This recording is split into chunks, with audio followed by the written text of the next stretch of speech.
wabarakatuh. Waalaikumsalam warahmatullahi wabarakatuh.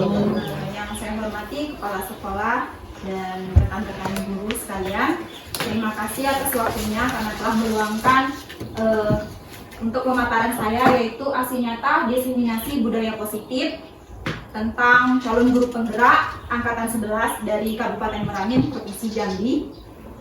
Pertama-tama marilah kita panjatkan puji dan syukur kita atas kehadiran Allah Subhanahu wa taala, atas limpah dan kasih sayangnya sehingga kita dapat berkumpul di ruangan yang sederhana ini.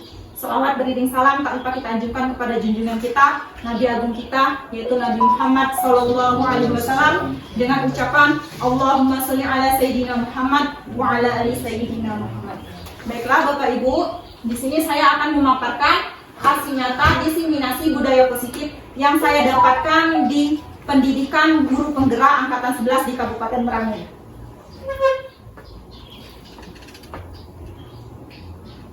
Di sini perkenalkan, saya Restu Jumiarti, calon guru penggerak angkatan 11 Kabupaten Merangin, Provinsi Jambi. Saya ada pantun Bapak Ibu supaya kita tidak tegang, kelihatannya tegang sekali di sini. Mentari pagi hangat terasa. Jawabnya cakep ya. Cakep. Mentari pagi hangat terasa. Cakep.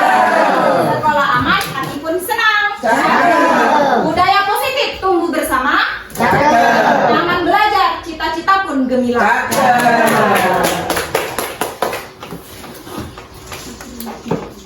Sebelum kita memasuki materi yang lebih lanjut, di sini saya membuat kesepakatan dulu, kesepakatan forum diseminasi. Yang pertama yaitu saling menghargai jika ada yang berpendapat, saling berkolaborasi. Arti berkolaborasi ini artinya kerjasama. Terus menjadi pendengar yang baik, arti bertanya. Jika Bapak Ibu ingin bertanya, silakan angkat tangan. Nanti ketika dipersilakan baru menjawab. Ada yang ingin ditambahkan dari kesepakatan forum diseminasi, contohnya misal tidak bermain HP, tidak ngobrol atau apa segala macam. Ayo, tanya. Boleh? Ini kan kesepakatan. Beda kesepakatan sama peraturan. Kalau kesepakatan kita menyepakati bersama, tetapi kalau peraturan itu guru yang membuat peraturan dan wajib ditaati. Tapi kalau kesepakatan ini adalah kesepakatan kita bersama. Kalau misalkan ini kalian sepakat, berarti kita lanjut. Sepakat. Lanjutkan. Kita melakukan es breaking dulu ya Bapak Ibu. Boleh semuanya berdiri. Bangun dikit, makan. Ayo berdiri. Ya berdiri. Ayo berdiri. Aku sekali dok. Boleh sambil udah Bapak Ibu. Kenapa salah kan? Nah, itu dia.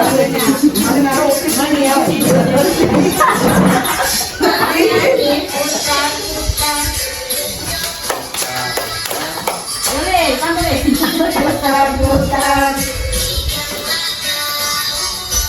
Tangan diputar-putar, peganglah lutut, digoyang-goyang, digoyang-goyang, digoyang-goyang.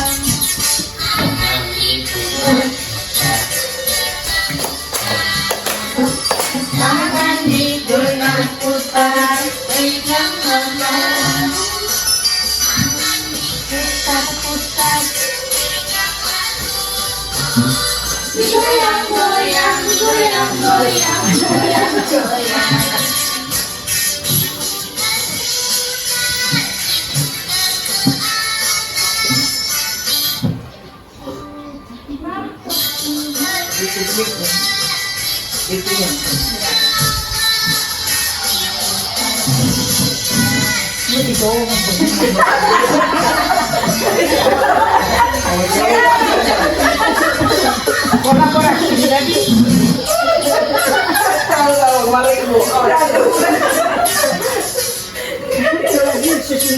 Kita lah belajar semuanya.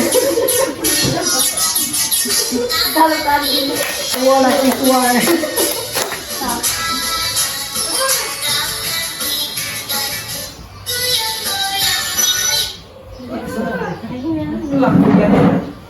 Lewat. Lutut. Goyang.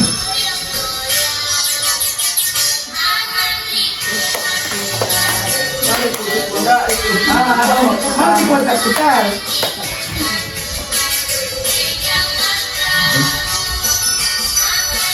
Nah, pakai gandum pegang.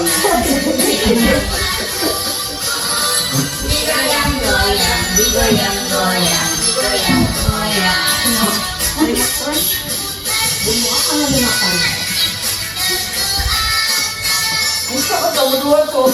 Ini kuat di tadi.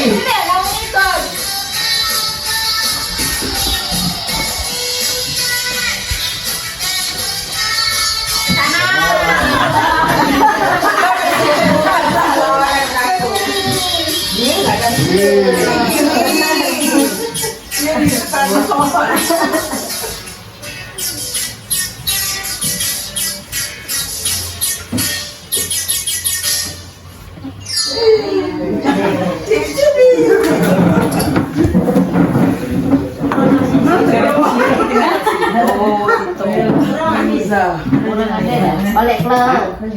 Ah, itu nasi dalam minumnya yang kita biar.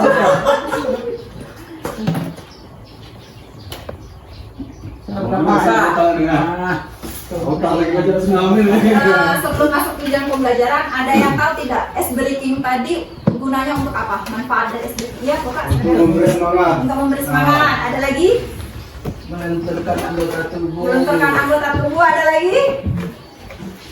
Yang tidak tahu jadi tahu. Yang tidak tahu menjadi tahu. Ada lagi? Inspirasi. Inspirasi. Jadi tujuan dari es breaking tadi adalah untuk melatih kita konsentrasi. Jadi ketika kita konsentrasi, insya Allah pada saat pemaparan nanti akan dapat ilmu yang dapat kita serap.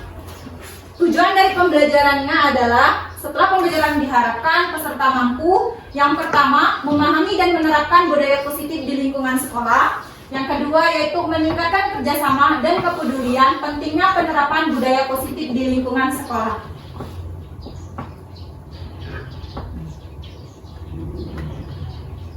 Budaya positif. Seringkali di sini kita dapat melihat ya Bapak Ibu, ada anak yang bersalaman di pagi hari, ada Bapak Ibu guru yang mengajar di sekolahan. Ini adalah budaya positif kita yang biasa kita terapkan dalam lingkungan sekolah kita. Biasanya disebut dengan 5S. Senyum, salam, sapa, sopan, dan santun.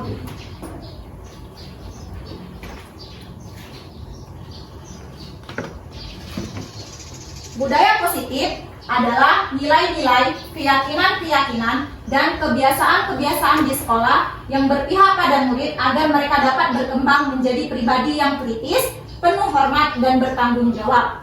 Seorang guru yang baik harus memiliki kemampuan dalam mewujudkan budaya positif di sekolah. Budaya positif tersebut dapat dijalankan dengan menerapkan konsep-konsep inti seperti disiplin positif, memahami motivasi perilaku manusia berkaitan dengan hukuman dan penghargaan, posisi kontrol seorang guru, pembuatan keyakinan sekolah atau kelas, dan penerapan segitiga restitusi dalam menyelesaikan masalah.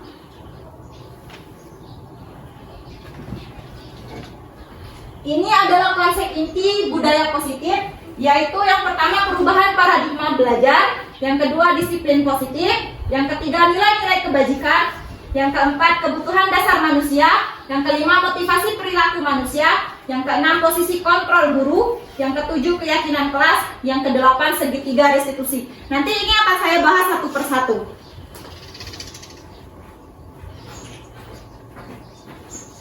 Yang pertama yaitu perubahan paradigma belajar.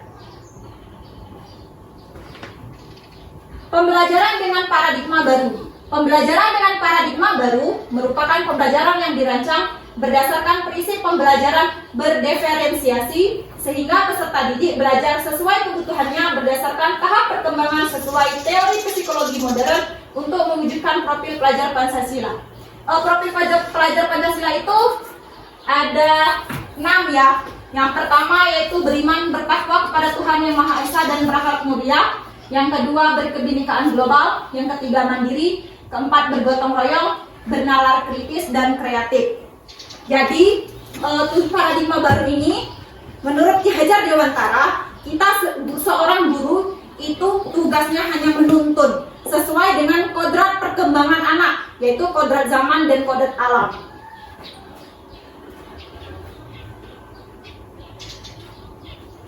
Miskonsepsi tentang teori kontrol. Ilusi guru mengontrol murid, ilusi bahwa semua pungutan positif efektif dan bermanfaat, ilusi bahwa kritik dan membuat rasa bersalah mampu menguatkan karakter, ilusi bahwa orang dewasa berhak memaksa. Jadi ini hanya ilusi.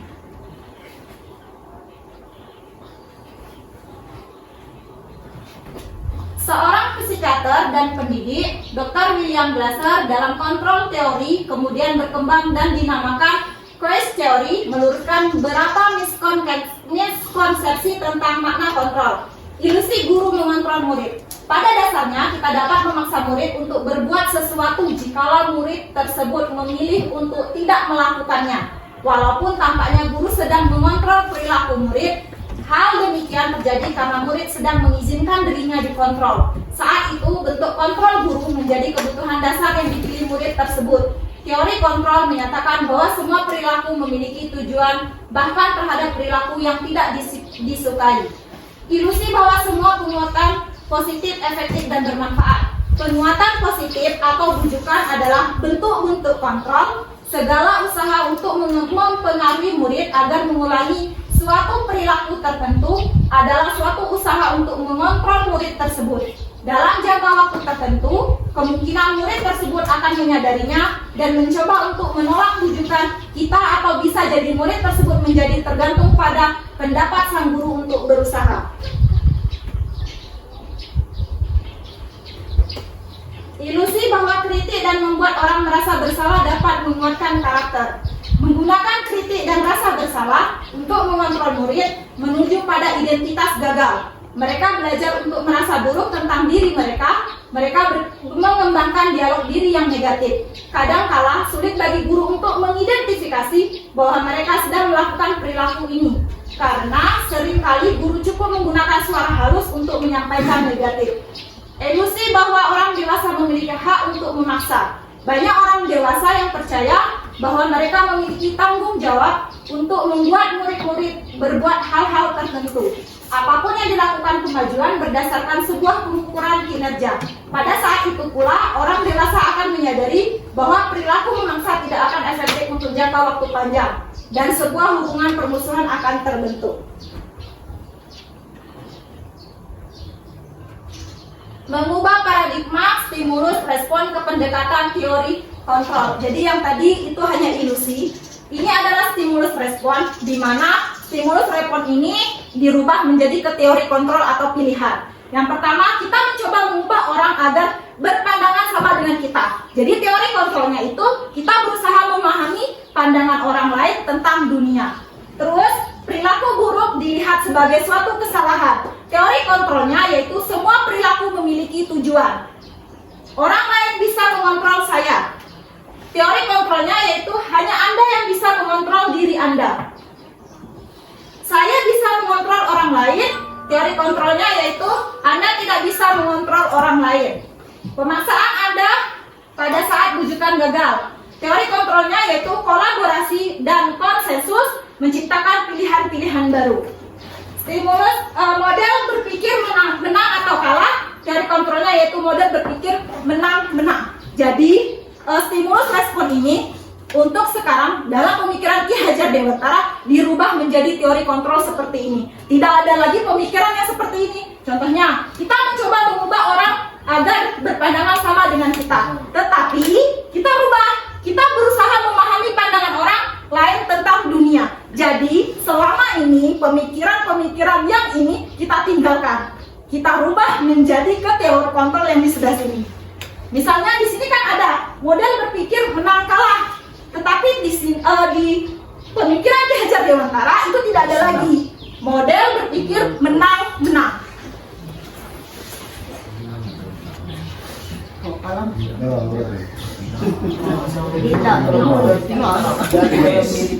Ya, tidak boleh memaksakan diri. Disiplin positif. Materi selanjutnya yaitu disiplin positif. Nah, ini adalah struktur disiplin positif tentang teori kontrol atau teori pilihan Dr. William Glasser. Ini tadi ya Bapak Ibu, Anda tidak bisa mengontrol orang lain, hanya Anda yang bisa mengontrol diri Anda. Sama seperti murid. Jadi kalau seandainya murid itu, kita tidak bisa mengontrol murid tersebut, tetapi murid tersebut itulah yang mengontrol diri dia. Ya. Semua perilaku memiliki tujuan. Di sini ada teori motivasi. Yang pertama, nanti ini akan dibahas satu-satu di slide selanjutnya. Saya hanya menjelaskan secara singkat saja. Model berpikir menang-menang, kolaborasi dan konsensus menciptakan pilihan-pilihan baru. Realitas kebutuhan kita berbeda. Kita berusaha memahami pandangan orang lain tentang dunia. Setiap orang memiliki gambaran berbeda.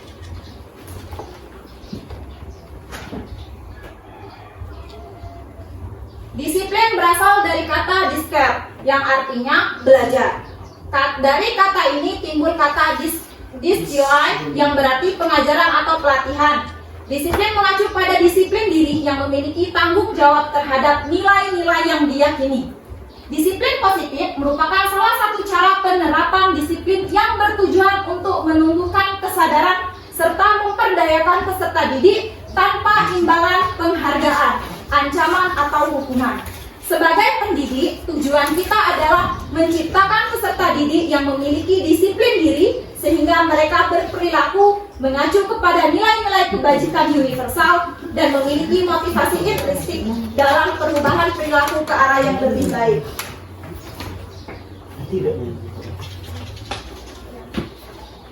Nilai-nilai kebajikan. Nilai-nilai kebajikan adalah sifat-sifat positif manusia yang merupakan tujuan mulia yang ingin dicapai setiap individu. Nilai-nilai tersebut bersifat universal dan lintas bahasa, suku, agama, maupun latar belakang. Profil pelajar Pancasila terdiri dari beriman, bertakwa kepada Tuhan Yang Maha Esa, berkebinekaan global, gotong royong, mandiri, bernalar kritis, dan kreatif. Ini sering kami nyanyikan Bapak Ibu. Jadi nyanyinya seperti ini. Pelajar Pancasila beriman dan bertakwa pada Tuhan Yang Esa dan berakhlak mulia, berkebinekaan global, gotong royong mandiri, kreatif dan bernalar kritis. Jadi seperti itu. Terus mau dicoba? Boleh kalau mau. Diajarkan ke anak-anak semua. Boleh kalau mau. Boleh, coba.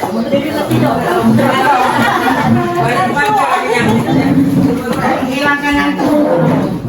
Boleh. Tegak itu. Maka kalau hilangkan situ. Jadi seperti ini di sebelah sini. Pelajar Pancasila beriman dan bertakwa pada Tuhan Yang Esa dan berakhlak mulia, berkebinekaan global, gotong royong mandiri, kreatif dan bernalar kritis. Jadi bernalar kritisnya Itu ingat rumput. Ditangkap kagelek yang itu. Pelajar Pancasila beriman dan bertakwa. ya. Agak dicepatkan. Jadi kalau Itu gerak ada. Jadi kalau misalkan setiap pagi kita ajak anak-anak nyanyi itu, jadi dengan gerakan, jadi biar anak-anak tuh bersemangat dalam belajar mengajar. Terus IBO Primary Yes Program atau PYP, toleransi, rasa hormat, integritas, mandiri, menghargai, antusias, empati, pengetahuan, kreativitas, kerjasama, percaya diri, dan komitmen. Keterampilan hidup atau life skill dapat dipercaya, lurus hati, pendengar yang aktif, tidak merendahkan orang lain, memberikan yang terbaik dari diri. Kebutuhan dasar manusia. Kebutuhan dasar manusia merupakan unsur-unsur yang dibutuhkan oleh manusia dalam menjaga keseimbangan baik secara fisiologis maupun psikologis. Hal ini tentunya bertujuan untuk mempertahankan kehidupan dan kesehatan. Saya mau bertanya Bapak Ibu, kebutuhan dasar manusia itu apa saja yang Bapak Ibu ketahui? Makan, minum. Boleh jangan tangannya. Boleh. Nanti setelah ini ada jawabannya. Refreshing. Refreshing. Pulus. Wah. Ada lagi? Makan. Makan. Istirahat. Istirahat. Bisa lagi? Olahraga. Terus apa lagi? Tidur. Kalau pasangan itu kebutuhan dasar manusia tidak? Pasangan hidup. Ya. Kebutuhan dasar manusia. Moral dan mata ya. Kan ada nih kan berpasang-pasangan. Nah, pasangan hidup itu termasuk kebutuhan dasar manusia tidak? Termasuk kebutuhan dasar manusia. Kita lihat ya Bapak Ibu, di sini ada jawaban. Nih, 5 dasar kebutuhan manusia. Yang pertama, bertahan hidup. Contohnya makanan, pakaian, tempat tinggal, keamanan, dan kesehatan. Kalau kita tidak makan, maka kebutuhan kita tidak terpenuhi. Betul, bisa isdet. Terus kasih sayang dan rasa diterima, betul. Kalau pasangan itu masuk di sini, kasih sayang dan rasa diterima. Contohnya keinginan untuk tetap terhubung dengan orang lain seperti teman, keluarga, pasangan hidup, teman kerja, dan kelompok. Terus penguasaan. Contohnya harga diri, keinginan untuk dianggap memimpin, berprestasi diakui dan didengar. Terus kebebasan, pasti kita pengen bebas ya. Refreshing contohnya tadi. Nih, mandiri, memiliki pilihan mencoba hal baru, mampu mengendalikan arah dirinya. Terus kesenangan, bermain, humor, antusiasme, dan tertawa. Seperti kita ice breaking tadi, itu sudah termasuk 5 kebutuhan dasar manusia ke kesenangan. Kita tertawa, happy-happy. Ya betul, jalan-jalan. Kalau kita tidak jalan-jalan Bapak Ibu, pasti hidup kita akan monoton dan stres. Tanpa adanya ketawa, hidup kita juga pasti akan yang namanya stres. Ya, depresi, bisa gila. Ini ada pertanyaan.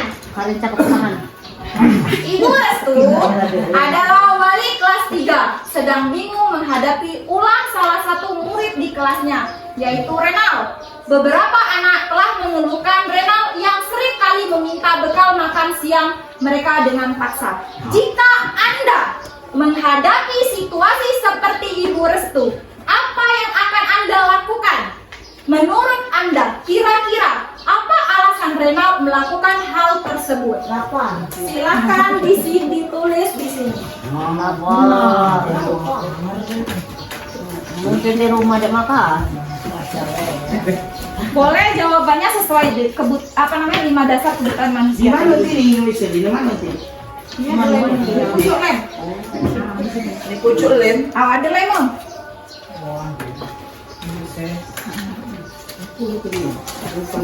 Sama ada ya saya. Silap. Lemon di bawah. Ndok, mana murid kami minjam kalau. Nah, Pak Guyu. Melalnya boleh ditempelkan di sini. Masnya. Ada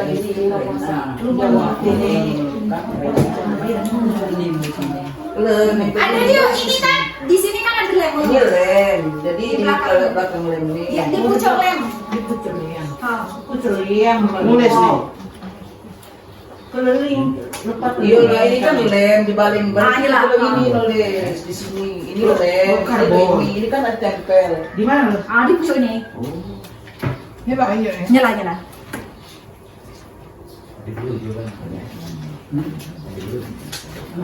Dan ada 2 pertanyaan. Jika Anda menghadapi situasi seperti Ibu Restu, apa yang akan Anda lakukan? Itu pertanyaan pertama. Pertanyaan kedua, menurut Anda, kira-kira apa alasan Renal melakukan hal tersebut? apakah dia tuh nak nyoba makanan ini kancinya. Apa yang Anda lakukan?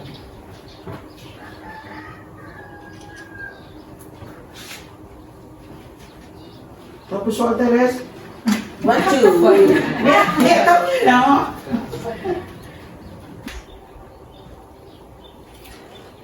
Ini tidaknya kami nek benar nek salah. Jawabannya pasti benar gale. Ah, Sudah, yang sudah. sudah. Cukup nama tidak? Tidak sah. Lu jawab soal kedua tadi mana? Jawaban kina. Menurut Anda,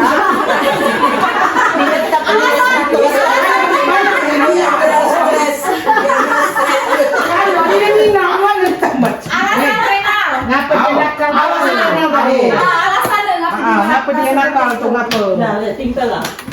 Kalau aku bagi nilai sendiri demi tak aja. Udah, aku suka bak. Saya tahu diri kita punya nilai 100. Bu, tolong bu. Nala belum dekat di ini.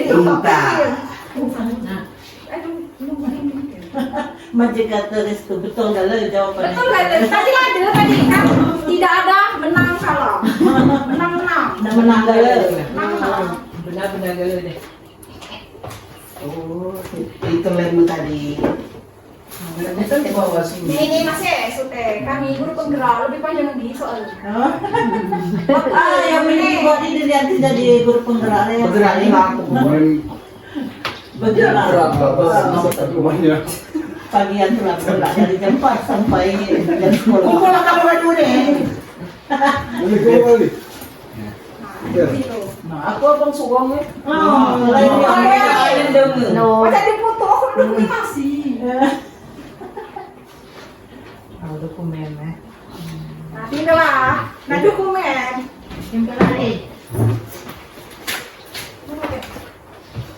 Jawabannya slide selanjutnya. Ada jawabannya deh. Aku bagi emang ke diri minta.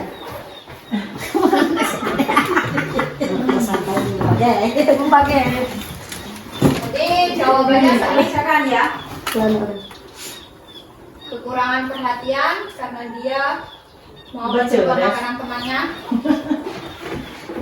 Kekurangan yang kami lakukan diberi pengarahan supaya tidak terjadi seperti itu. Karena Renal terasa lapar dan ingin mencoba makanan kawannya. Mengamati yang sebenarnya terjadi, ingin mencoba rasa makanan temannya. Memanggil Renal untuk di interview dan diberi nasihat. Mungkin kurangnya perhatian dari orang tua, ditegur supaya dia mengaku dan tidak bohong lapar. Saya akan membagi bekal anak-anak tersebut kepada Renal supaya Renal tidak meminta bekal lagi. Mungkin Renal tidak makan di rumah.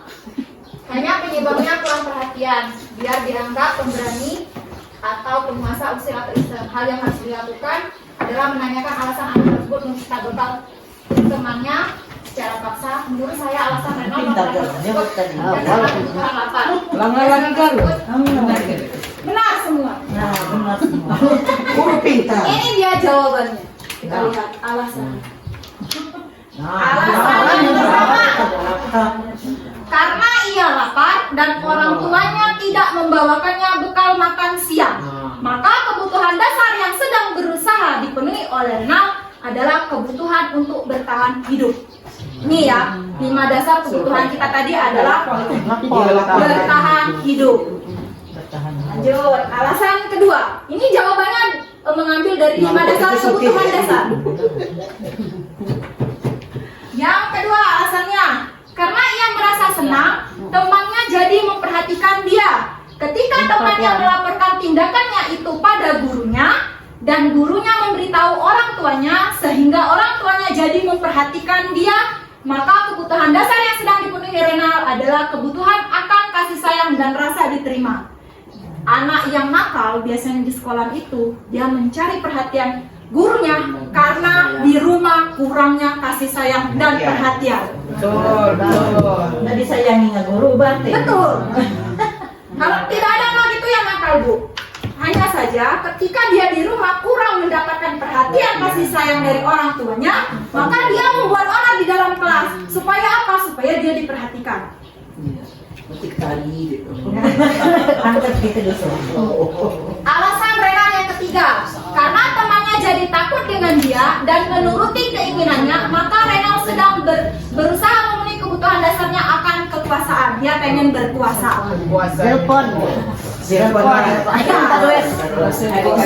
Bos, terus Alasan Rena keempat, karena dia merasa bosan dengan bekal makanan yang dibawakan ibunya dari rumah, karena ibunya selalu membawakannya menu yang sama. Oleh karena itu, Rena ingin mencoba makanan teman-temannya yang beraneka ragam. Maka Rena sedang berusaha memenuhi kebutuhannya akan kebebasan. Jadi dia pengen bebas.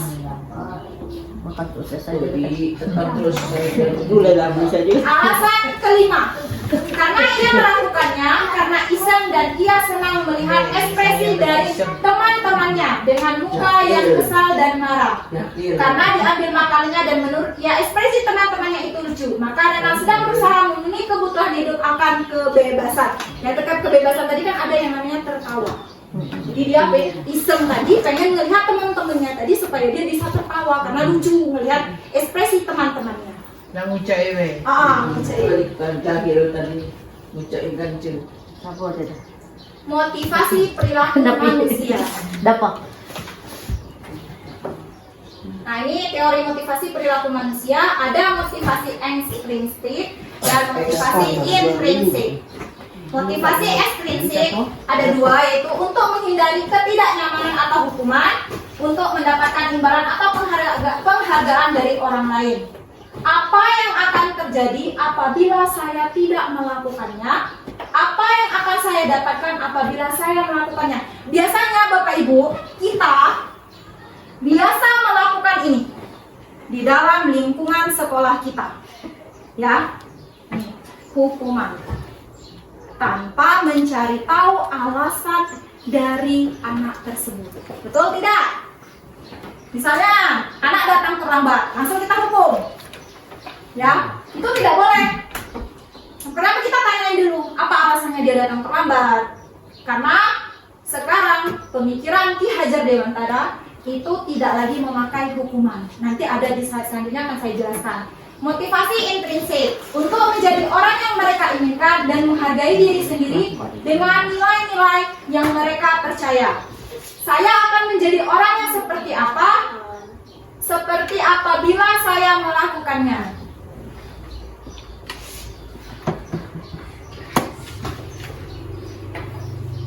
Saat guru memahami 3 motivasi perilaku manusia, maka guru dapat memilah motivasi perilaku apa yang ada pada diri murid.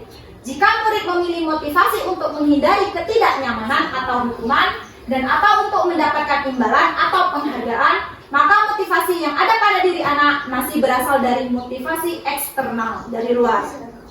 Yaitu untuk menghindari ketidaknyamanan hukuman, untuk mendapatkan imbalan atau penghargaan dari orang lain. Motivasi internal, sehingga guru berupaya untuk dapat menumbuhkan motivasi internal dalam diri siswa agar dapat memunculkan pribadi yang bisa menghargai diri sendiri dengan nilai-nilai yang mereka percaya. Sebaiknya hindari hukuman dan pemberian penghargaan berlebihan agar meminimalisir motivasi internal dalam diri murid. Jadi kita harus menghindari yang namanya hukuman dan pemberian penghargaan itu secara berlebihan. Untuk apa? Untuk memotivasi peserta didik atau siswa.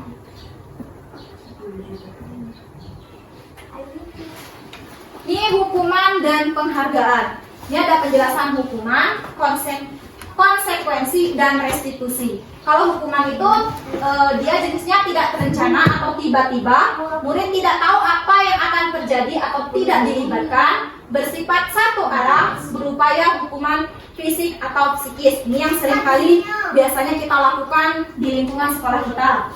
Konsekuensi itu terencana atau disepakati sesuai peraturan, murid tetap dibuat tidak nyaman, sikap guru selalu memonitor murid. Jadi guru itu menanyakan apa konsekuensi bagi siswanya ketika dia melakukan hal tersebut.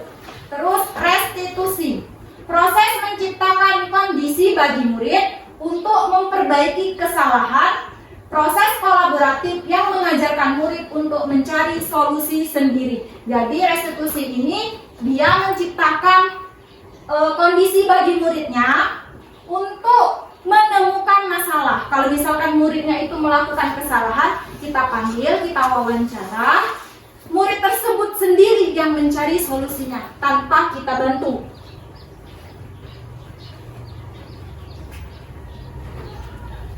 Hukuman dan penghargaan. Bacalah dengan cermat satu kasus di bawah ini. Reno kurang menguasai pelajaran matematika, sehingga pada saat pelajaran berlangsung, dia lebih banyak berdiam diri atau menggambar di buku pelajarannya. Pada saat guru matematikanya, Pak Seno, menanyakan pertanyaan, Reno menjadi gugup dan tidak sengaja menjatuhkan tasnya dari kursi, serta tiba-tiba menjadi gagap pada saat menjawab pertanyaan dari Pak Seno. Seluruh kelas pun tertawa melihat perilaku Reno yang bicara tergagap dan terkejut tersebut. Pak Seno saat itu memberikan teman-teman Reno menertawakan Reno yang tergagap dan malu luar biasa, serta meminta Reno untuk maju ke depan dan berdiri di depan kelas sambil menunjuk hidungnya karena tidak bisa menjawab pertanyaan Pak Seno. Kelas menjadi gaduh dan anak-anak pun tertawa melihat Reno di depan kelas memegang ujung hidungnya. Jawablah kedua pertanyaan di bawah ini. Apakah Anda setuju dengan tindakan Pak Seno terhadap Reno? Mengapa? Menurut saya, tindakan Pak Seno terhadap Reno adalah sebuah hukuman atau konsekuensi. Mengapa?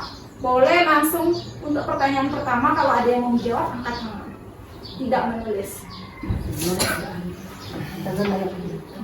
Coba Eva. Eva Ini ini kasusnya. kasus di modal. Agak larepan tuh ke Reno. Repot. Ano yo, unyar banyak-banyak. Tuh, Pertanyaannya?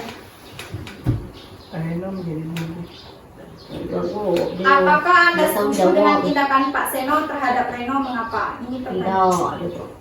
Tidak, Kedua satu pertanyaan kedua. tidak. Reward dulu itu. Tindakan. Marah itu cek kerja nabuka doa. Kasus tadi. Bebias non. Yolah. Hujan tidur. Dibilang jangan ini. Gara-gara calo. Ada yang nak jawab tidak? Ibu Bantu jawab ya. Jawab. Jadi kasus pertama itu, pertanyaan pertama, apakah Anda setuju dengan tindakan Pak Seno terhadap Reno? Mengapa? Ini menurut jawaban aku pribadi ya, yang pernah menemukan kasus pelatihan yang saya dapat. Kita harus mengetahui kasusnya dulu. Mengapa Reno itu tidak setuju dengan pembelajaran atau mata pelajaran matematika? Karena memang Reno itu tidak berminat untuk belajar untuk matematika. Yang ada di benaknya hanya ada melukis. Jadi ketika pelajaran matematika berlangsung, dia hanya tertuju dengan pelajaran yang ia senangi, yaitu melukis. Sehingga sewaktu Pak Seno menanyakan, melihat kegiatan Reno tadi, ya, dan memanggil Reno, dia merasa terkejut. Ya. Karena keterkejutan inilah Reno itu menjadi gugup dan pucat, sehingga Pak Seno, ini sudah masuk jawaban kedua, Pak Seno memberikan hukuman, tapi dengan konsekuensi yang ada, yang dipakai oleh Pak Seno, bahwa setiap murid yang bersalah harus diberikan hukuman. Konsekuensinya karena Reno itu melakukan kesalahan. Kesalahannya apa? Yaitu tidak memperhatikan apa yang dijelaskan oleh Pak Seno. Ketika pelajaran matematika, si Reno sedang melakukan membuat gambar atau melukis. Itu saja. Ada lagi? Pak Le. Ya, boleh. Pak Le dah. Soal 1 Ya. apakah Anda setuju dengan tindakan yang dilakukan Pak Seno terhadap Reno? Jawabannya tidak. Karena tindakan Pak Seno terhadap Reno itu termasuk hukuman secara tiba-tiba, yang dimana tadi kan Reno disuruh ke depan kelas dan ditunjuk aku megang hidung tadi kan. Nah, secara tidak langsung itu menjatuhkan mental si anak Reno. Untuk yang kedua, tindakan Pak Seno terhadap Reno adalah sebuah hukuman atau konsekuensi, termasuk hukuman karena tiba-tiba di awal tidak ada kesepakatan antara Pak Seno dan Mbak. Ya, kita lihat jawabannya. Semuanya betul. Jawaban semuanya betul. Jawab itu. Ya, jawabannya itu betul semua. Tanggapan jawaban yang pertama itu adalah tidak setuju. Karena apa? Karena tindakan Pak Seno yang telah membuat Reno malu di kelasnya dapat menjadikan kenangan negatif bagi diri Reno. Padahal setiap murid memiliki potensi masing-masing. Seperti halnya Reno yang malah menggambar di buku pelajarannya. Mungkin Reno ini adalah murid yang memiliki minat dan bakat di bidang seni. Betul apa yang dijawab oleh Ibu tadi? Bahwa Reno itu menyukai bidang seni dibanding matematika. Memang ada beberapa anak yang seperti itu. Kita tidak bisa memaksakan minat dan bakat anak tersebut. Terus yang kedua, menurut saya tindakan Pak Seno terhadap Reno dalam ilustrasi di atas adalah sebuah hukuman. Karena sebelum pembelajaran berlangsung, belum diadakan kesepakatan kelas terlebih dahulu.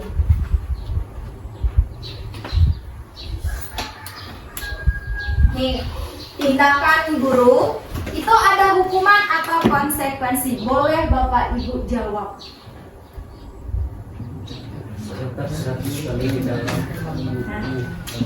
Saya Itu pilihannya adalah hukuman atau konsekuensi. jadi 5 masalah itu Ya boleh, misalkan nomor 1 itu hukuman apa konsekuensi. langsung naik ke B jadi. Nomor 1 hukuman atau konsekuensi. Kalau misal jawabannya hukuman, tulis hukuman. Itu Pak itu. Hukuman. Itu ada 5 ya. Iya.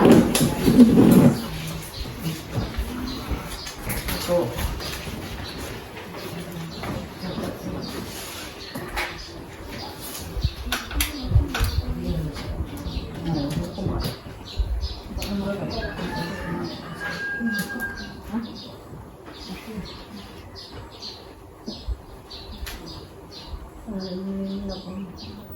Masih hukuman. Nomor 1 apakah termasuk hukuman atau konsekuensi?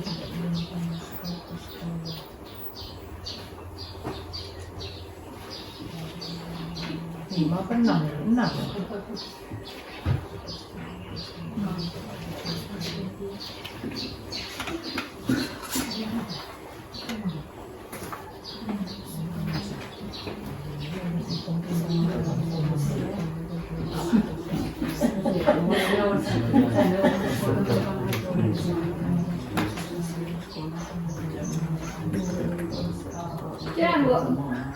Kira? Baca.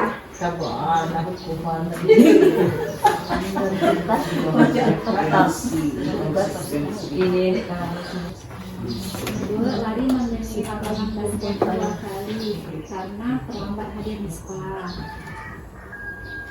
Hukuman atau konsekuensi? Lari mengelilingi lapangan basket 2 kali karena terlambat hadir di sekolah. Hukuman atau konsekuensi?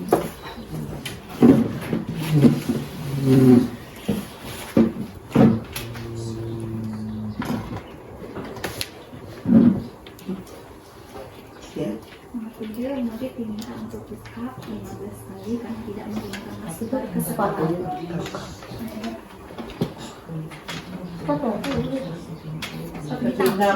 Sepatu hitam.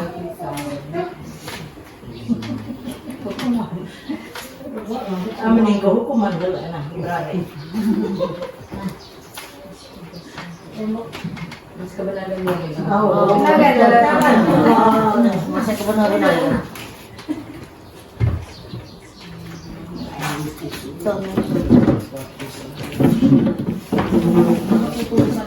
Pula piro-piro to. Ini pikiran ini lagi mama ya Banyak pula ada. Lamakan kau. Atau ada bulan. Pada saya mau pada sekolah. Ini jual ibu, sampai lainnya jual ibu. Kalau itu masalah kita sekarang.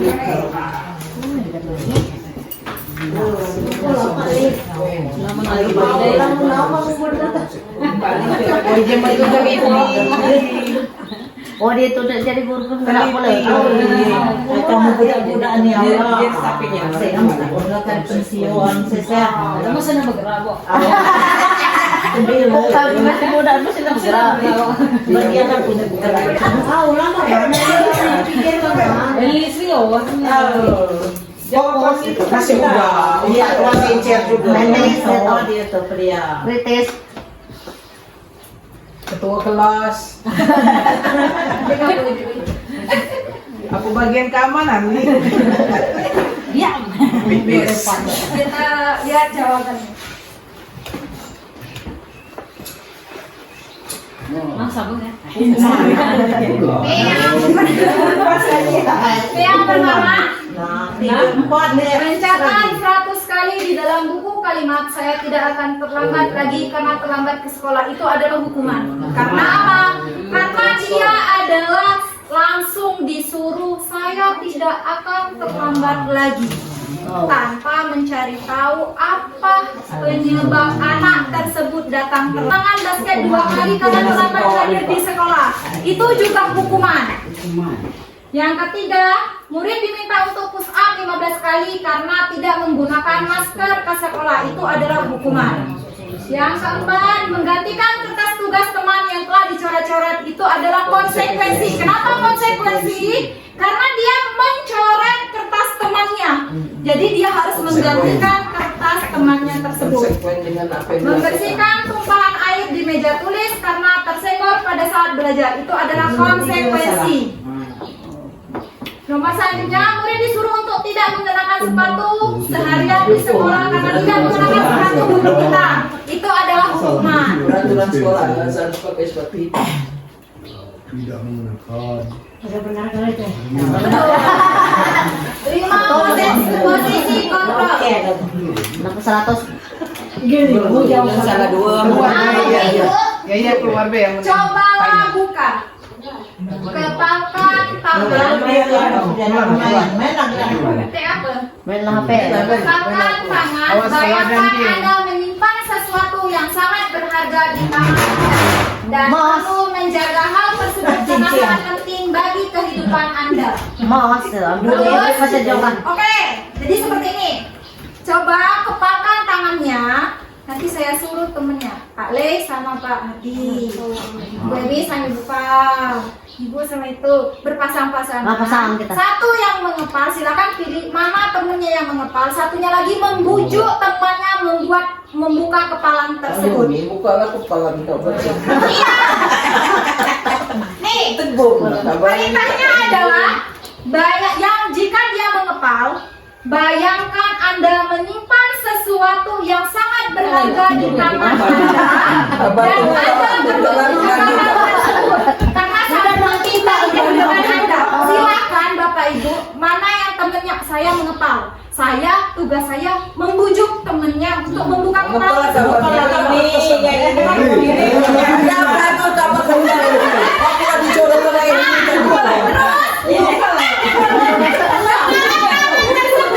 Bayangkan misalnya aku ada sebongkah emas, kepal. Kalau temannya terbujuk, jangan dibuka.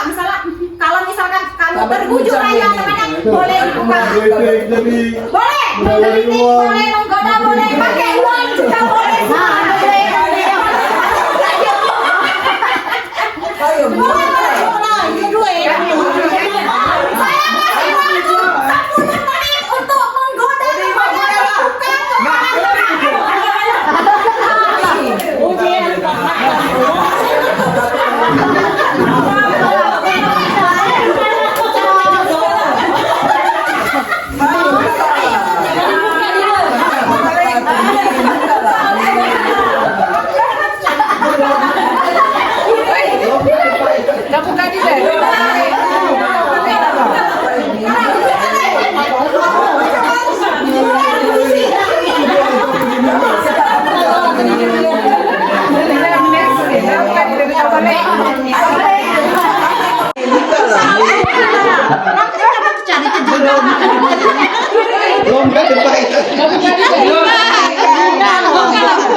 Kegantian nek ngepal tadi membujuk dan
Kalau kami tadi Bu, nah dibuka apa dito balik?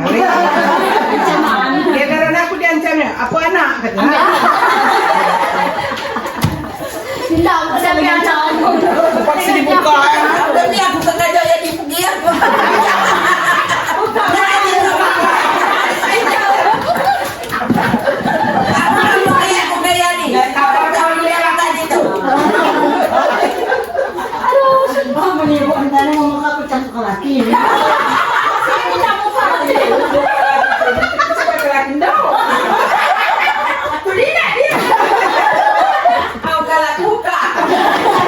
Ada juga kamu buka.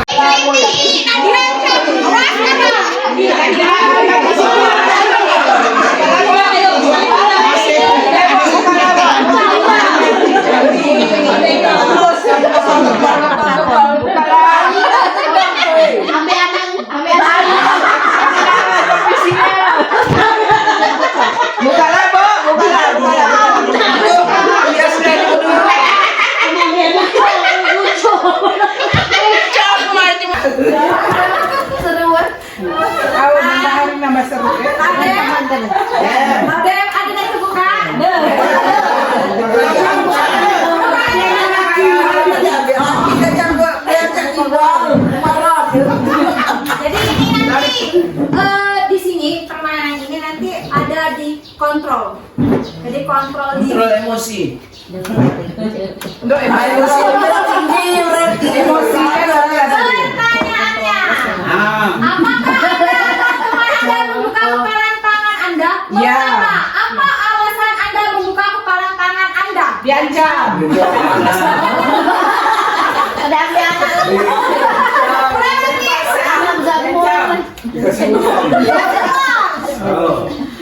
Ada ancaman, ada dikasih uang songgokan, ada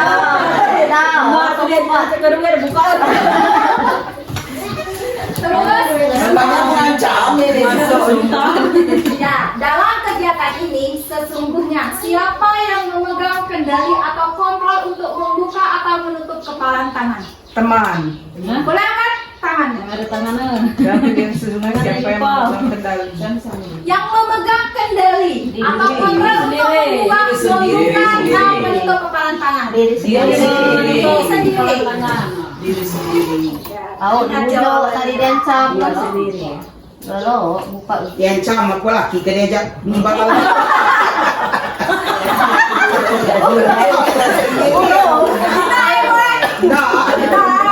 Jadi kontrol itu adalah tentu kita sendiri yang memegang kontrol atas kepalan tangan kita. Apakah kita membuka atau menutup kepalan tangan kita itu tergantung pada diri kita masing-masing sesuai dengan kebutuhan dasar kita saat itu. Contohnya misal saya memegang uang misal 500.000. Datang teman saya pengen melihat kepalan tangan saya. Dengan berbagai macam cara dia membujuk saya untuk membuka kepalan ini. Saya tidak terbujuk. Ketika dia mengeluarkan uang, contohnya misal 1 juta, terus dia membujuk. Saya tergantung dengan kebutuhan saya. Saya membutuhkan uang, tentu saya akan membuka kepalan tersebut.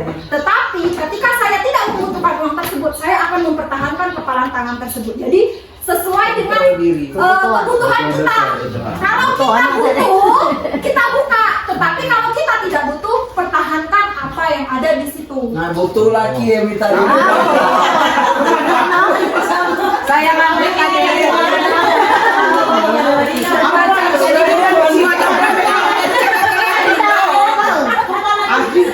Ada ayo setan Nyawa sama orang tinggal. banyak tuh ya di Kan kepala anaknya Jadi- yang pakai meja duit.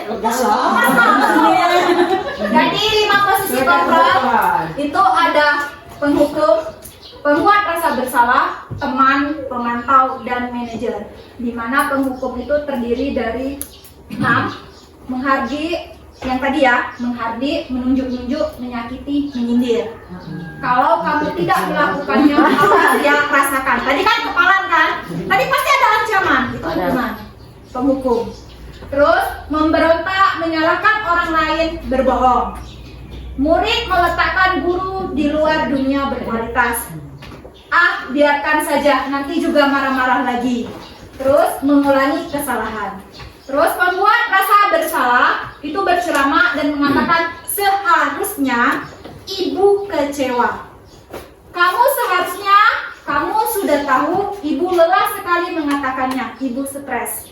Terus menyembunyikan, menyangkal, dan berbohong. Murid meletakkan guru di dalam dunia berkualitas.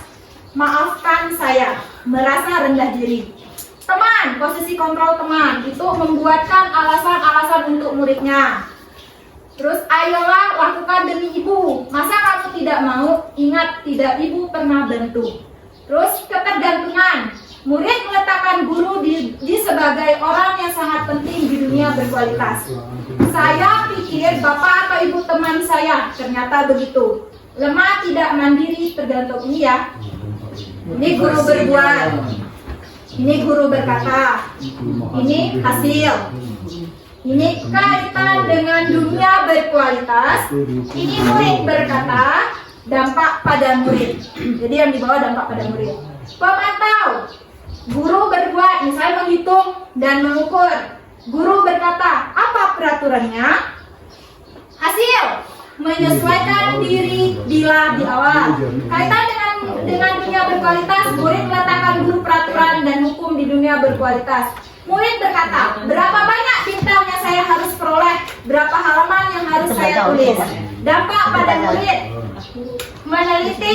menitik beratkan pada sanksi atau hadiah untuk dirinya. Manajer mengajukan pertanyaan-pertanyaan, apa yang kita yakini, apa yang bisa kau kerjakan untuk memperbaiki masalah ini. Menguatkan pribadi, murid meletakkan dirinya sebagai individu yang positif dalam dunia berkualitas. Bagaimana caranya saya bisa memperbaiki keadaan? Mengevaluasi diri, bagaimana cara memperbaiki diri.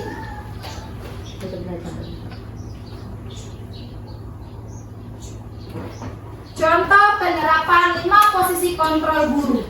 Ini kasusnya, siswa datang terlambat ke sekolah. Kita sebagai pemantau, kamu sudah melanggar aturan sekolah atau kelas kita. Kamu tahu apa konsekuensinya? Bapak atau ibu akan mencatat kesalahan kamu hari ini untuk bahan perbaikan kamu kemudian. Posisi kita sebagai teman. Kali ini ibu memaafkan kamu, tapi lain kali jangan datang terlambat. Lagi ya, ayo dong bantu ibu ya. Terus sebagai penghukum, sana kamu, ambil sampah dulu sebelum masuk kelas. Terus sebagai pembuat rasa bersalah, sudah berapa kali ibu atau bapak ingatkan kamu agar tidak datang terlambat? Kamu membuat ibu atau bapak kecewa. Terus yang terakhir yaitu manajer. Apakah kamu tahu kesalahan yang sudah kamu lakukan? Bagaimana cara kamu memperbaiki kesalahan tersebut? Menurut bapak dan ibu, tadi ada 5 posisi kontrol. Posisi mana yang baik? Manajer. Oke. Sekarang ini ada pertanyaan. Posisi kontrol apakah aku? Saya kecewa sekali dengan kamu. Pembuat rasa bersalah. Kita lihat jawabannya. Betul. Pembuat rasa bersalah. Pertanyaan selanjutnya. kamu tidak pernah benar melakukannya. Posisi kontrol apakah itu? Saya balik ke back lagi.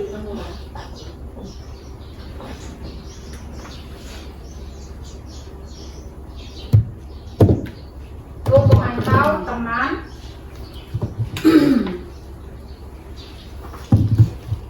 Udah? Lanjut lagi. Buku.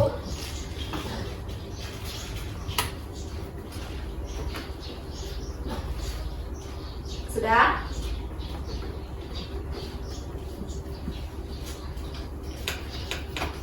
Sebagai manajer,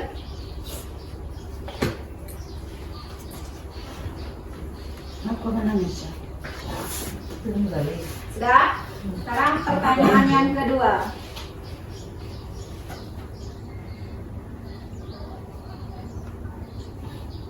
Kamu tidak pernah benar melakukannya. Posisi kontrol apa?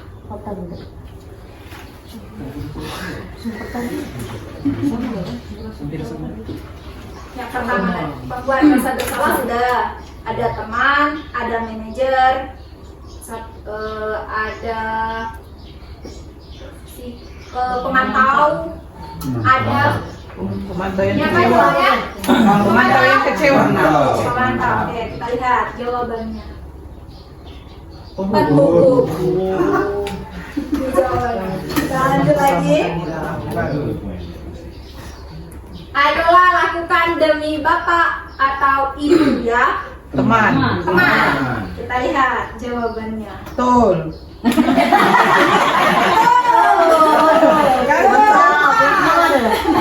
Kita lihat lagi pertanyaan selanjutnya. Kamu tidak pernah mendapatkan nilai jika tidak mengerjakan tugas. Hukum sudah, Bu. Pemantau yang kecewa. Pemantau. Coba. Lihat. Betul. Harus betul. Pertanyaan terakhir. Apa rencanamu untuk menyelesaikan Manajer. adalah posisi manajer 100. Saya bisa jadi hukum. Tadi ada 5 kontrol yang paling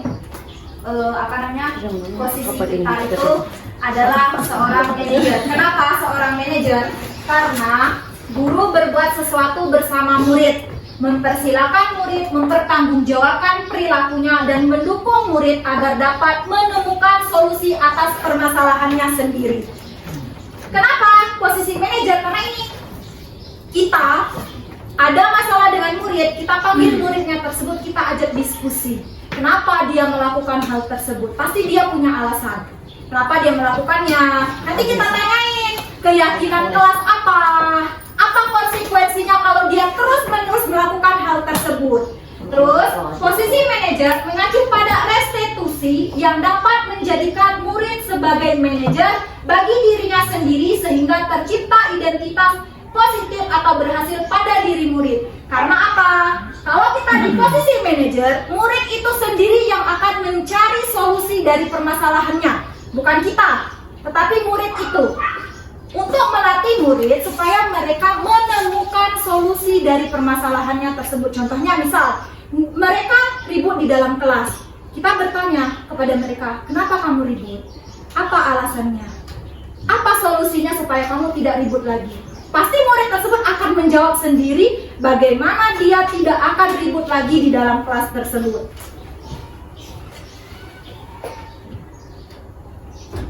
Keyakinan kelas.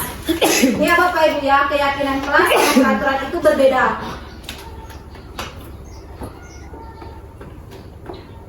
Mengapa keyakinan kelas, mengapa bukan peraturan kelas? Ada yang bisa menjawab? Nah, selama ini kita menerapkan ini, ya kan? Bukan yang ini. Kenapa? Kenapa? Mengapa keyakinan kelas? Mengapa bukan peraturan kelas? Ada yang bisa menjawab? Karena kita sudah jadi manajer. Kita sudah menjadi manajer. Peraturan itu bukan guru. Segala Ya, berarti? sesuatunya itu menjawab? Ya Bu. Karena secara tidak langsung dia bisa meyakinkan dirinya sendiri. Bisa. Kalau peraturan sewaktu-waktu bisa dia langgar. Kalau meyakinkan diri sendiri, oh, berarti ini sudah tidak baik, ini sudah tidak bagus untuk dilakukan. Ada lagi? Sama lah. Boleh jawaban dulu. Apa dulu? Ilustrasi antara peraturan dan keyakinan. Mengapa kita memiliki peraturan tentang protokol kesehatan, yaitu penggunaan masker dan mencuci tangan setiap saat? Mungkin jawaban adalah untuk kesehatan atau keselamatan.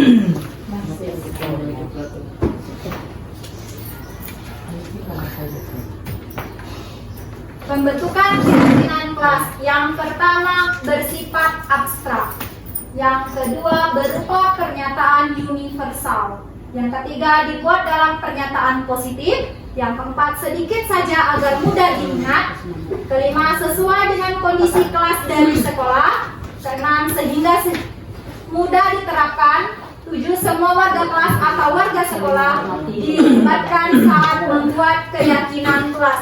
Jadi mana yang lebih penting antara peraturan atau keyakinan? Yang lebih penting itu adalah keyakinan. Karena apa dia keyakinan? Karena dibuatnya itu secara bersama-sama dan disepakati. Tapi kalau peraturan itu dibuat secara sendiri dan semua warga harus wajib mengikutinya atau mentaatinya. Tapi kalau keyakinan, ketika kita membuat keyakinan, itu kita diskusi. Setelah diskusi itu telah dilaksanakan, baru disepakati. Baru anak tersebut mematuhi keyakinan kelas.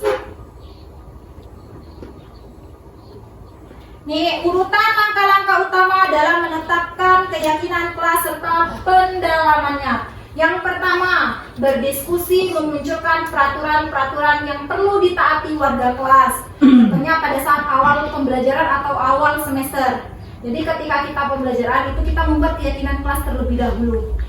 Diskusi dengan anak murid. Yang kedua, mengubah peraturan-peraturan menjadi kalimat yang lebih positif. Yang ketiga, menyarikan peraturan-peraturan menjadi nilai-nilai kebajikan atau keyakinan kelas. Yang keempat, berdiskusi mengenai gambaran perilaku yang mencerminkan keyakinan kelas. Yang kelima, berdiskusi mengenai peran seluruh warga kelas. Dan yang terakhir adalah meninjau ulang keyakinan kelas dari waktu ke waktu.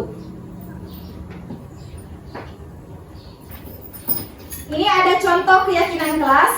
Itu ada keyakinan kelas 1, keyakinan kelas 5, dan keyakinan kelas 7. Ini ada keyakinan kelas 1, setiap anggota kelas perlu belajar. Jangan lagi wajib anggota kelas perlu belajar. Itu adalah peraturan. Tapi setiap anggota kelas perlu belajar. Yang kedua, setiap anggota kelas perlu senang. Tanpa senang, anak-anak tersebut akan bosan belajar. Terus setiap anggota kelas perlu melakukan tugas. Setiap anggota kelas perlu saling menghargai. Setiap anggota kelas perlu merasa aman. Itu contoh keyakinan kelas 1. Ini contoh keyakinan kelas 5. Selalu bersikap positif, senantiasa menjadi diri terbaik, percaya dan menghormati orang lain serta barang miliknya, berkomitmen terhadap setiap tugas, senantiasa membantu. Kalau keyakinan untuk anak kelas 7 itu untuk SMP.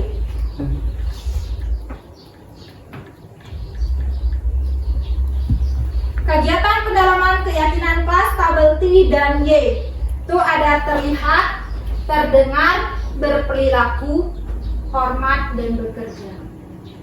Kalau terlihat, berempati terhadap perasaan orang lain, memegang barang milik orang lain hanya dengan izinnya, mendengarkan dengan seksama, senantiasa berbuat baik, berbagi. Terdengar, satu orang berbicara, yuk saya bantu, kita bisa selesaikan ini bersama. Terima, tolong ya, permisi, boleh saya pinjam, nanti akan segera saya kembalikan. Berperilaku, tersenyum ramah, memberikan salam hormat, berjabat tangan, namaste, meletakkan tangan di dada atau salin, memberikan ruang bekerja, postur tubuh yang tenang. Hormat tampak seperti, tidak tampak seperti. Datang tepat waktu, sering hadir terlambat. Menyapa teman dan guru setiap hari, tak acuh kepada teman dan guru. Mengembalikan barang teman yang telah dipinjam dan mengucapkan terima kasih. Tidak mengembalikan barang yang telah dipinjam dan diletakkan sembarangan. Bekerja tampak seperti tekun bekerja dan menyimpan guru, tidak tampak seperti tidak mendengarkan guru dan acuh tak acuh. Menyerahkan tugas tepat waktu, tugas tidak diberikan. Ini peraturan keyakinan kelas. Jadi peraturan ini kita ubah menjadi keyakinan kelas dengan kata selalu kembalikan buku ke tempatnya. Keyakinan kelasnya itu adalah tanggung jawab. Terus dilarang mengganggu orang lain. Keyakinan kelasnya yaitu menghormati orang lain. Jangan menggunakan kata ini lagi, tapi menggunakan kata-kata keyakinan kelas. Hadir di sekolah 15 menit sebelum pembelajaran dimulai. Menghormati orang lain, berkomitmen. Terus dilarang melakukan kekerasan. Keyakinan kelasnya keselamatan, menghormati orang lain. Dilarang menggunakan narkoba, yaitu keyakinannya kesehatan. Bergantian atau menunggu giliran, yaitu menghormati orang lain atau bersabar. Gunakan masker, kesehatan, keselamatan. Jangan berlari di kelas atau koridor, keselamatan dan keamanan.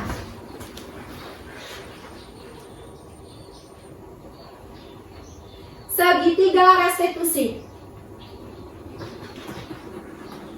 Restitusi adalah proses menciptakan kondisi bagi murid untuk memperbaiki kesalahan mereka, sehingga mereka bisa kembali pada kelompok mereka dengan karakter yang lebih kuat. Restitusi juga merupakan proses kolaboratif yang mengajarkan murid untuk mencari solusi untuk masalah mereka dan membantu murid berpikir tentang orang seperti apa yang mereka ingin menjadi, tujuan mulia, dan bagaimana mereka harus memperlakukan orang lain.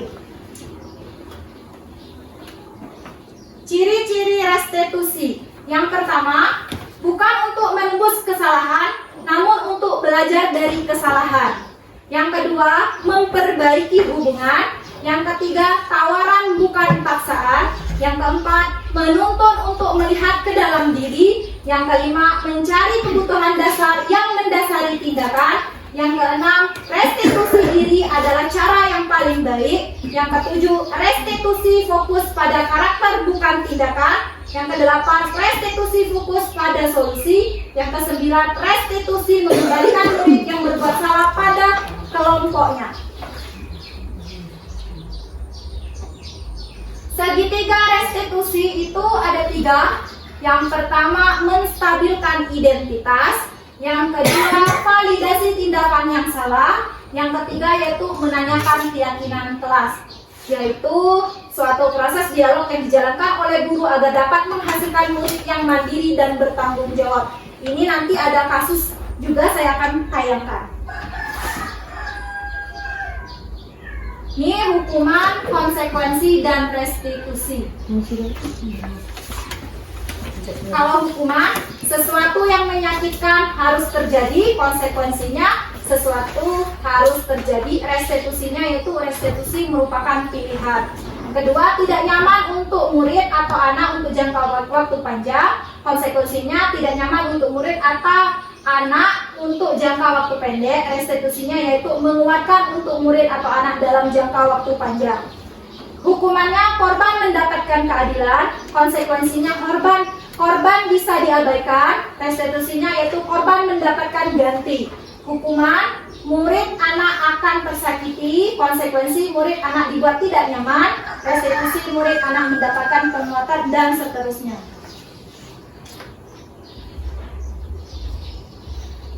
Ini menstabilkan identitas. Untuk membuat anak yang merasa gagal karena berbuat salah menjadi positif terhadap dirinya, guru harus berkata, yang pertama, berbuat salah itu hal yang manusiawi. Tidak ada manusia yang sempurna. Bapak atau ibu juga pernah berbuat salah, tapi selalu mencari solusi terbaik agar tidak mengulangi kesalahan yang sama. Yang keempat, kita pasti bisa menyelesaikan permasalahan ini. Yang kelima, bapak atau ibu tidak tertarik untuk mencari tahu siapa yang benar, siapa yang salah. Bapak atau Ibu lebih tertarik untuk menyelesaikan masalah? Yang terakhir, kalau kamu menyalahkan dirimu sendiri terus-menerus, apakah kamu bersikap baik pada dirimu sendiri? Validasi tindakan yang salah. Guru berkata, kamu pasti punya alasan mengapa melakukan hal itu. Yang kedua, padahal kamu bisa melakukan yang lebih buruk dari ini ya. Yang ketiga, kamu patut bangga karena telah melindungi sesuatu yang penting buatmu. Yang keempat, kamu melakukannya karena mempertahankan sesuatu yang penting bagimu. Menanyakan keyakinan. Guru berkata, apa keyakinan kelas kita? Nilai apa yang telah disepakati bersama? Seperti apa gambaran sebuah kelas yang ideal menurut kamu? Kamu ingin menjadi orang seperti apa? Contoh penerapan segitiga restitusi.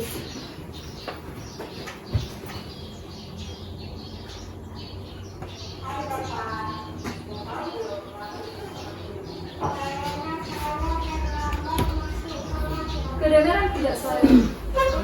Merah. Dapat pun. Dapat pula nama. Dapat kuat. Dapat kuat.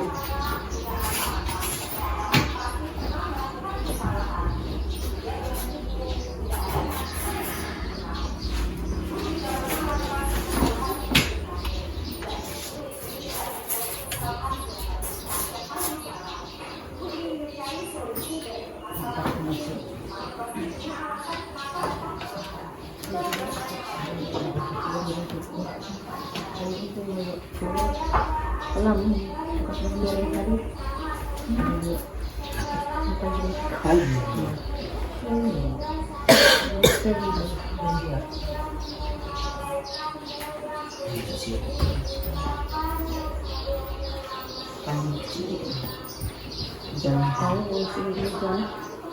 Panas.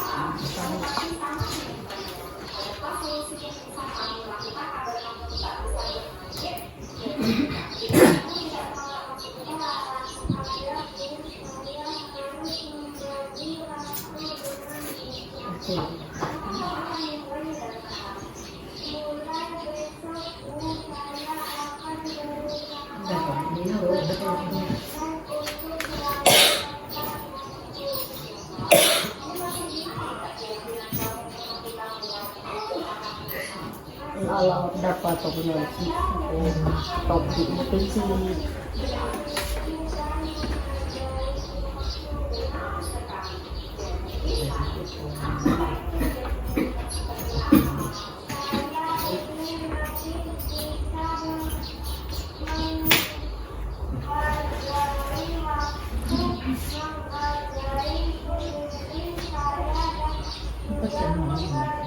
Baca.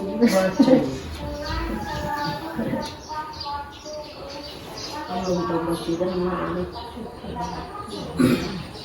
dapat kamu. Kami baca asyik dia pun.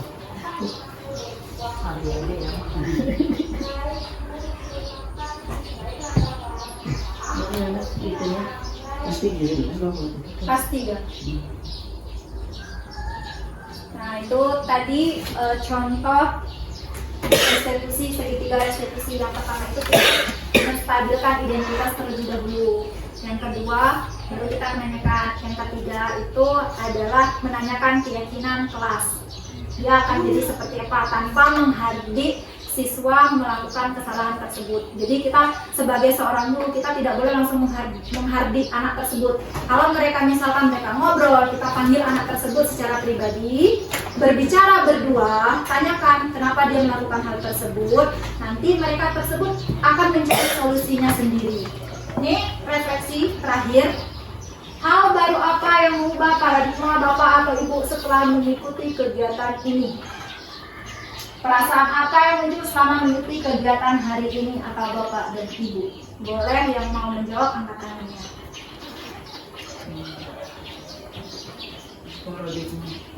Hal baru apa yang mengubah paradigma Bapak atau Ibu setelah mengikuti kegiatan ini? Pemikiran Kalau menjawab frekuensi lagi ini kita hukuman. Jadi manajer biar Jadi jadi hukum. Jadi manajer. Tidak. Pengulian tak wangi ikut kegiatan lagi ini. Allah, jadi ke hukum tak cek tadi. Kan jadi manajer lah apa gitu. Perasaan apa yang muncul selama mengikuti kegiatan hari ini Bapak atau Ibu? Apakah sedih atau bahagia? Senang. Mendapatkan ilmu. Mendapatkan ilmu. Tambah wawasan, dapat ilmu, apalagi perbedaan genggaman tadi. Ancaman. Genggaman. Mana hukuman? Iya, mana hukuman, mana tahu tahu. frekuensi kan. Bisa membedakan. mulai besok dilakukan.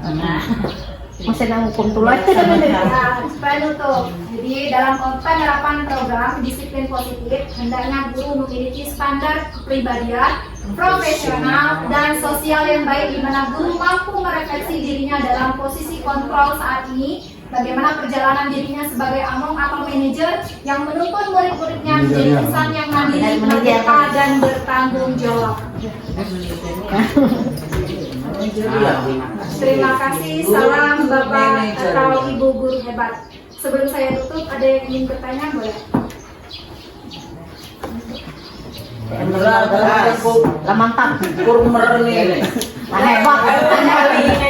Lah mantap. Kurmer kami. Nah, ya terima kasih atas kamu. Hanya lain no. Kalau yang ingin ditanya, boleh. Pas, Bo. Mana nih yang jadi guru penggeraknya? Loh. Gerak saja. Ini kalau dapat tuh, nah mana solusinya dapat tuh? Aduh, aku boleh sekali Ya, jadi itu tadi pemaparan dari saya. Saya mohon maaf kalau apabila ada salah kata. Kepada Allah saya mengampun. Saya akhiri. Wassalamualaikum warahmatullahi wabarakatuh. Waalaikumsalam warahmatullahi wabarakatuh.